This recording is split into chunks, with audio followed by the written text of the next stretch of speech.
Alright, so your friend told you, hey dude, you should get Cold War. It's such a good game. The zombies are amazing. You get home, look, $60.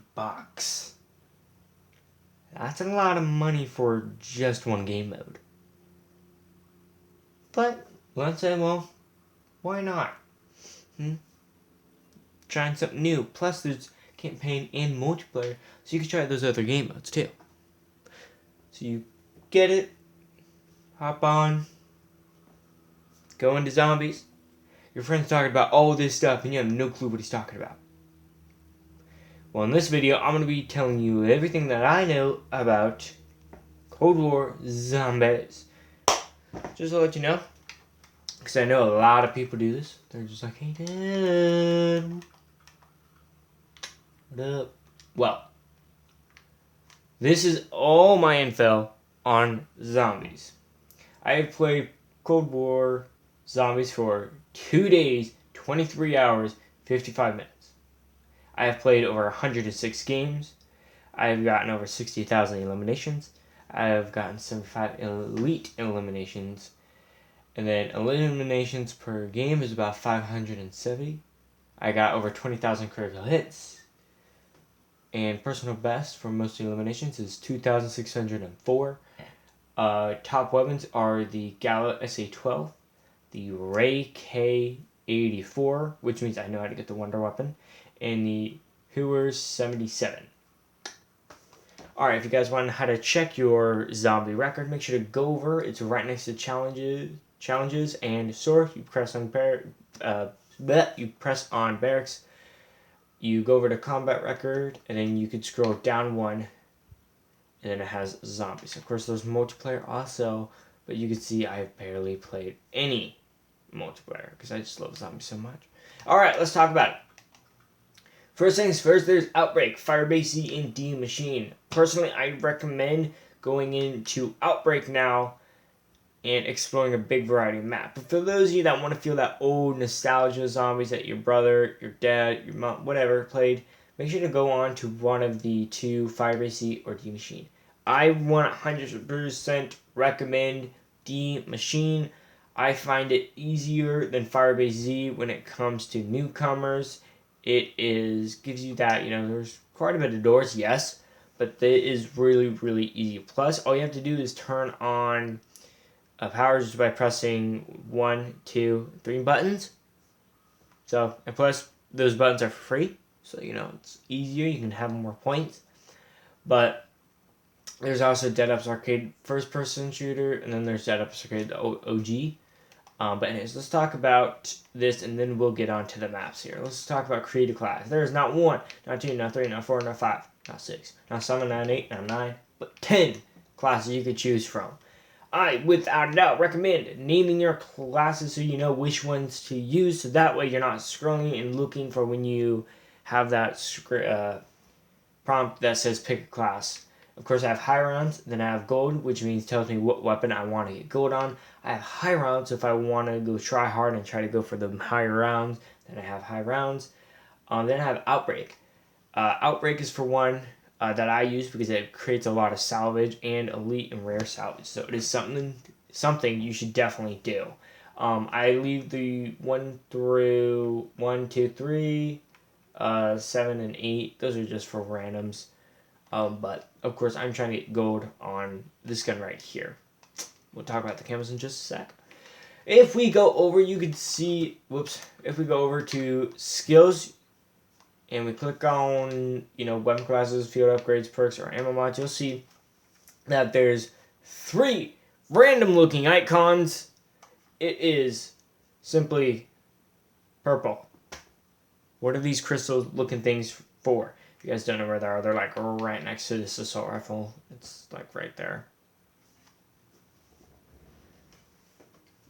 Right there. Anyways, so simply all you gotta do is play zombies. Now, how do you get those? I recommend trying and practicing learning the map itself. But honestly, for those of you that want to get these as fast as possible and you're new, Go to level 10, you'll have the exfil prompt. Go in exfil, then after that, you'll get one of these. It's chance and bonus rewards. If you guys don't know how to exfil or the best tips on exfilling, that will be in either this part or the next part, because I'm going to create 2 parts, just so I can be as specific as possible. Now, there's launchers, specials, submachine guns, shotguns, pistols, tactical rifles, sniper rifles, LMGs, assault rifles, and melee. Each one represents a different category of weapons. I personally recommend upgrading the category that you most use. So if you mainly use launchers for some odd reason, I'd use your crystals to upgrade your launchers. I guess. I don't know why you would do that. That's besides the point. I don't even want to know. Anyway, so I mainly use the light machine guns, the assault rifles, and the SMGs, and I occasionally use pistols and stuff like that. If we go over to shotguns here, I just love me some shotguns. You know, you just gotta respect it. So if we go to the field upgrades, I'll get more into that once I'm in game. But these are what basically your specials. I, of course, mainly use Ring of Fire for when I'm going for high rounds. I use Healing Ray when I'm going into public game because everyone goes down in like 3 seconds. I don't use Ether Shroud, Energy Mine, Frost Blast, or Frenzied Guard. But if you guys want to know what these do, let me just tell you right now. So let's start off with Frenzied Guard. So force all enemies in the area to target you for 10 seconds. Armor takes all damage during this time. So if you get hit by a zombie, instead of going partially your armor and partially your health, it just goes to armor. Let's say you do and you upgrade it to tier 1. Activation repairs your armor to full health, or like it builds it to max. I don't know what you want to call it. If you upgrade it to tier 2, enemies you kill repair 10% of your armor. If you upgrade it to tier 3, normal enemies explode after hitting you. If you upgrade it to tier 4, increase duration for 15 seconds. If you upgrade it to tier 5, normal enemies are slowed to walking speed while activated. Let's go over to Frost Blast. Create a frigid blast of wind that deals frost damage and slows enemies caught inside of it. Slowed enemies take additional damage. If you upgrade this to tier 1, blast lasts 3 seconds longer, continuing to slow enemies. If you upgrade it to tier 2, increase maximum charges to tier 2, or to 2, so you can do it for 2 times, basically. If you upgrade it to tier 3, double the size and damage of the blast. Special enemies are slowed. If you upgrade it to tier 4, increase maximum charges to 3. If you upgrade it to tier 4 or 5, normal enemies are frozen for 5 seconds and insta-killed when damaged. Priceless. Energy Mine creates a mine of pure energy that detonates on proximity of enemies, dealing explosive damage. If you upgrade this to tier 1, increase maximum charges to 2. If you upgrade it to tier 2, double the size of the blast. If you upgrade it to tier 3, mine detonates 2 times in rapid succession, or whatever that word is. If you upgrade it to tier 4, not 1, not 2, but 3 and 4. I'm just kidding. If you upgrade it to tier 4, enemies damaged by the blast have their armor destroyed. If you upgrade it to tier 5, mine detonates 3 times in rapid forms, stunning special enemies. Ether Shroud. Phase into the dark ether for 5 seconds, becoming hidden from enemy detection. If you upgrade it to tier 1, activation instantly reloads ammo for your weapon.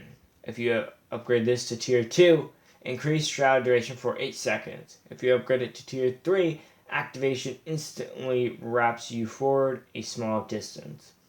If you upgrade it to tier 4, increase movement speed while shrouded, or while you're in the dark ether, basically, when you have this activated. Or, if you want, just upgrade it to tier 5, increase maximum charges to 2. Healing Array. Summon summon beams of energy down on yourself and allies to instantly heal to full health. If you upgrade this to tier 1, you and all gain a regeneration healing effect that lasts 10 seconds. If you upgrade it to tier 2, beam knocks down normal enemies and stuns special and elite enemies. Alright, if you upgrade this to tier 4, allies revived keep all perks on their decay meter. So let's say on your decay meter, which means when you go down, you have that health bar and you can see it's like a timer, it's a red timer, and then you have 3 perks above it. When you get revived, and let's say you lose Speed, Cola, and Jug, you will get those back. Tier 5, if you want to go above and beyond with your teammates and do tier 5, Beam persists at their initial location and continues to heal players for 10 seconds. Now, just a reminder that this beam will not move towards you. It simply will stay in that exact location. So if you have tier 5 healing rate and tier 5 ring of fire and you have a group of 4, or a group of 2, you're set. Alright, speaking of ring of fire, create a ring of ethereal fire that boosts damage for you and allies. Normal enemies who enter gain a burn effect that deals fire damage lasting for 15 seconds. If you upgrade this to tier 1, double the burn effect damage. If you upgrade this to tier 2, ring blocks enemy projectiles. If you upgrade this to tier 3, while in the ring, ammo is taken from your stock instead of the magazine. So, if you only have 50 ammo and 50 rounds in your mag and you have like 300 bullets, those 300 bullets will be used and your 50 will stay. Some people don't like that. I personally am not a huge fan, but when it comes to Cold War, it's super helpful. But if you want to do tier 4, burning effect has a small chance to insta-kill. If you upgrade this to tier 5, ring duration, burn effect damage, and insta-kill chance all increase the longer any player is inside. So if you are out of the circle and your friend is in the circle, that circle will continue to upgrade. You don't have to be in that circle. Let's go over to perks. Now, there's a variety of new perks in the game, such as Tomb Soda and Elemental Pop and Deadshot. Now, I think 2 of these perks are basically the same ones from the older Call of Duties. But, yeah. Now, I just want to say, Tombstone is not ideal for solo players. The reason why is because it kind of just screws you over in some case. If you have a quick revive, it's self-revive, sorry. If you have self-revive, it's much, much better. Now, I'm going to read over these, but I'm going to do that in the next video. So if you guys want to, go over to the next video and watch me. I'm going to basically start off here. But I want to talk about ammo mods, because ammo mods is something very important, especially with one of the perks that I want to talk about. So one of the perks is Elemental Pop. And let's talk about it here. So, Elemental Pop, I'm going to read it now because it relates to the other one, the next thing I'm going to talk about. So, every bullet you fire has a small chance to apply a random base ammo mod effect. So, if you shoot one bullet, you might have a chance to get Shatter Blast. You might have a chance to get Napalm Burst. You might have a chance to get Dead Wire, Cold Freeze, or Brain Rot. Something like that. If you absolutely hate having a horde of mobs, you could thank NRG for this, okay? He mentioned Minecraft. Now my mind wants to play Minecraft. Anyways, if you have a whole bunch of zombies, thank you, God, I strongly recommend getting this to tier 5, because once you do, on stun arc of electricity jumps and spreads the stun to 3 nearby zombies.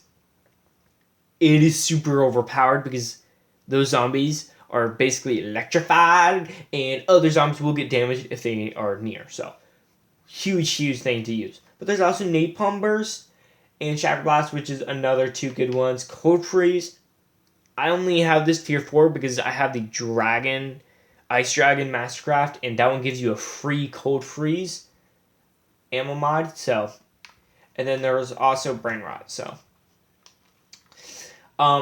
let's talk about the maps here. Let's talk about the maps. I just want to talk about, before I end the video, I want to talk about these maps. For those of you that want a challenge, I do Firebase Z. For those of you that want to take it slow, learn the basics, learn the storyline, do Demon Machine first. Because Demon Machine is the for part 1 of the Ether storyline. Yes, the Richtofen, Dempsey, those other guys, that storyline is done. Or at least we think. There's rumors saying Richtofen's coming back. But anyways, so Demon Machine is definitely one I'd start out with for those of you that want to do every single Easter egg, for those of you Easter egg players. But for those of you that want an even more challenge, those of you that just want to feel utter suffering, go to Outbreak. You'll soon realize. Anyways, like, comment, subscribe. I will cover the rest of the stuff in the next video.